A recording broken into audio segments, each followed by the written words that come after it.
একেবারে বলা চলে যে মোক্ষম সময়ে আলোচনা এটিকে নিয়ে এখন অনেক দূর এগিয়েছে যেটি শুনতে পাচ্ছি। কেন্দ্রীয় ব্যাংক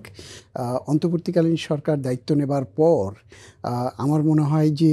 ব্যাংকের সংকট মোকাবেলা করতে গিয়ে যে দু তিনটি বিষয়কে সর্বাপেক্ষা গুরুত্ব দেওয়া হয়েছে তারই একটি হচ্ছে এই ব্যাংক মার্জার করা বা একীভূতকরণ করা, এবং সে উদ্যোগ বাস্তবায়ন করবার জন্য ব্যাংক কোম্পানি আইনের সংশোধন বা সংযোজন সেটি করা হয়েছে। এবং একটি ব্যাংক কোম্পানি অ্যাক্ট যেটি সেটির কোথায় কোথায় সংযোজন বা বিয়োজন করতে হবে বা সংশোধন করতে হবে সেটির একটি মূল কারণ হলো এই ব্যাংক একীভূতকরণ বা মার্জারকরণের ইস্যুটিকে প্রায়োরিটি দেওয়া হয়েছে। সেক্ষেত্রে যেভাবে মার্জার বা একীভূতকরণের প্রক্রিয়াটি বা আলোচনাটি আমাদের সামনে এসছে তাতে কিন্তু একটি বড় ধরনের ভীতি, শঙ্কা, আতঙ্ক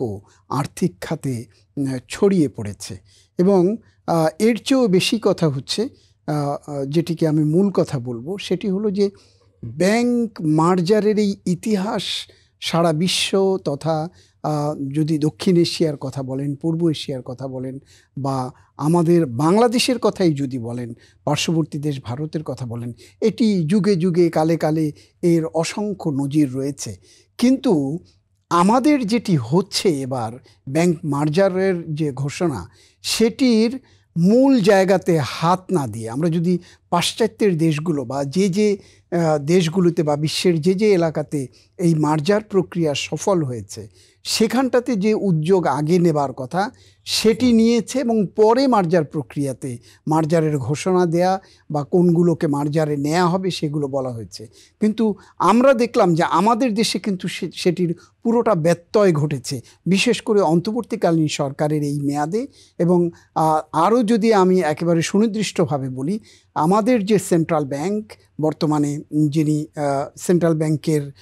কর্ণধার রয়েছেন, তিনি বিভিন্ন সময় বিভিন্নভাবে যে কথাবার্তাগুলো মার্জারকে নিয়ে বলেছেন তার নেপথ্যে কাজ না করে এর ঝুঁকি কোথায়, এর সম্পদের পরিমাণ কি, সম্পদ ঝুঁকি কোথায়, খেলাপি ঋণের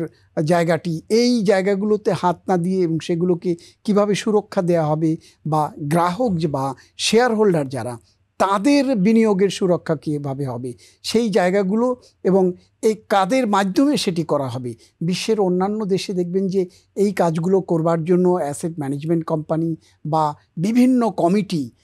কেন্দ্রীয় ব্যাংকের মাধ্যমে বা সরকারের মাধ্যমে হয়ে থাকে। তো সেই জায়গাগুলোতে আগে হাত না দিয়ে আমরা এবং ইভেন যেটিকে আমি বলতে চাই যে এই যে আইন সংশোধন করা বা অ্যাক্ট সংশোধন করার যে জায়গাটি সেটিও না করে কিন্তু আগে আওয়াজ দেওয়া হয়েছে যে মার্জার করা হবে। এতে কিন্তু একটি প্যানিক তৈরি হয়েছে। এই প্যানিকের ফলে যে ব্যাংকগুলো যেভাবে ছিল সেই জায়গা থেকে কিন্তু চরম একটা ধস নেমেছে এই ব্যাংকগুলোতে, এবং আস্থার সংকট এমন জায়গায় পৌঁছেছে এই ব্যাংকগুলোর সবচেয়ে এখন বড় ক্ষতির কারণ জায়গায় এসছে দুটি জায়গাতে। একটি হলো যারা এখানে বিনিয়োগকারী ছিল বা ডিপোজিটার ছিল তারা, এবং এখানে যারা কাজ করছে কর্মচারী, কর্মকর্তা, স্টাফ, তাদের মধ্যে বড় ধরনের ঝুঁকি তৈরি হয়েছে। আপনি সর্বশেষ যদি আমি বলি, গতকালকে পর্যন্ত যে ব্যাংকগুলোর নাম এসছে যে মার্জার প্রক্রিয়া নেওয়া হবে তার মধ্যে একটি ব্যাংকের কালকে রাতের আধারে 58 জন কর্মকর্তার চাকরিচ্যুতির নোটিশ পাঠিয়ে দেওয়া হয়েছে বাড়িতে বাড়িতে। তো তাতে কি হয়েছে, এখন এই মার্জার করা হবে এই ভয়েই কিন্তু এখন প্রত্যেকের জায়গা থেকে কিভাবে নিজেদেরকে সংকুচিত করা যায় সেই জায়গায় চলে আসছে। আরেকটি জায়গা হলো আপনি দেখবেন মার্জার প্রক্রিয়া বলার কারণে যে ব্যাংকগুলো হয়তো বা ঘুরে দাঁড়াতে পারত, আগে যেটিকে শক্ত সামর্থ্যবান ব্যাংক মনে করা হতো, তার সাথে অন্য ব্যাংকে, আগের সরকারের কথা বলছি, অন্য ব্যাংকে একটি দুর্বল ব্যাংকে একটি সবল ব্যাংকের সাথে সম্পৃক্ত করবার বা একীভূত করবার যে প্রচেষ্টা ছিল, আজকে সেই আগের সবল ব্যাংকটিকেও দুর্বল ব্যাংকে পরিণত করা হয়েছে এবং দুর্বল ব্যাংক হিসেবে চিহ্নিত করা হয়েছে। এবং করার ফলে সেই ব্যাংকের যে ঘুরে দাঁড়াবার চেষ্টা, আপনি যদি গত এই এত কিছুর পরও সেই ব্যাংকটির গত 6 মাসের কার্যক্রম যদি দেখেন, তাদের ডিপোজিট যদি দেখেন, তাদের অ্যাকাউন্ট খোলার অবস্থা দেখেন, তাদের লোন আদায়ের অবস্থা দেখেন, দেখতে হবে। এই সবগুলোকে আপনি দেখবেন যে সেটা ঘুরে দাঁড়াবার চেষ্টা করছে। এরই মাঝখানে আবার গভর্নর সাহেব বলেছেন আমরা টাইম ফ্রেম বেঁধে দিয়েছি, এই সময়ের মধ্যে যারা ঘুরেতে দাঁড়াতে পারবে তাদেরকে আমরা আওতায় নেব না। এই যে বহুমুখী কথোপকথন, এবং আমি বলবো যে কাজের চেয়ে বেশি কথন, অতিকথন যেটিকে বলা হয়, অতিকথনের কারণে কিন্তু ব্যাংক মার্জারের যে উদ্দেশ্য সেটি